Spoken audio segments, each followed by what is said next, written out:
هي الحلقات تحفظني بآيات من القرآن، هي الحلقات تملأني بحب المصطفى العدنان، هي الحلقات تحفظني. الحمد لله والصلاة والسلام على رسول الله وعلى آله وصحبه ومن والاه. اما بعد، برادران و خواهران عزیز، یک روز قبل از عید قربان را روز عرفه می گویند. فضیلت روزه گرفتن در این روز در احادیث پیامبر خدا صلی الله علیه و سلم وارد شده است که آن کفاره گناهان یک سال گذشته و یک سال آینده می شود. برادران و خواهران عزیز، و این حدیث گوهربار پیامبر خدا صلی الله علیه و سلم خوب گوش اندازید. حضرت ابو قتاده رضی الله عنه می فرماید که پیامبر خدا صلی الله علیه و سلم فرمودند روزه گرفتن در روز عرفه کفاره گناهان سال گذشته و سال آینده است. روایت مسلم، ترمذی، ابن ماجه و حاکم.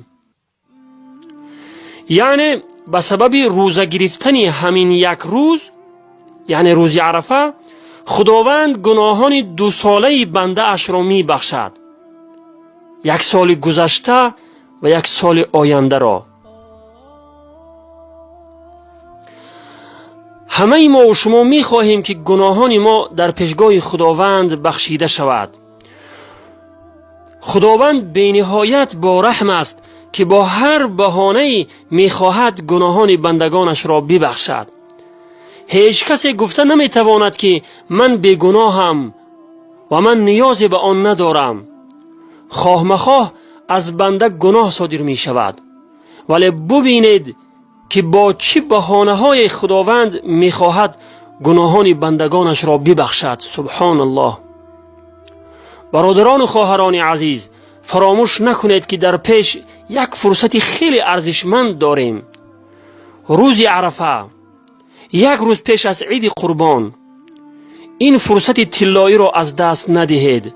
در این روز روزه بدارید و از خداوند طلب آمرزش گناهانتان را کنید و در وقت افطار برای خود و اهل و عیال و برای همه مسلمانان، برای پیروزی اسلام و مسلمین دعا کنید که عزت و سربلندی را نصیب گرداند و ذلت و خواری را از سر مسلمانان دور کند و اتحاد و یک دستگی را نصیب مسلمانان گرداند.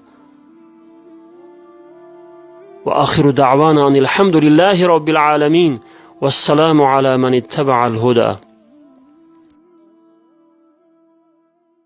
روزداری حکم شرع و سنت است، جزو رکن دین برای امت است. 11 ماه غرق بودی در گناه، فرصت است 1 ماه که برگردی به راه. با طلوع عطر ماه رمضان، شکر کن شکر خدای مهربان. ماه تسکین دل است.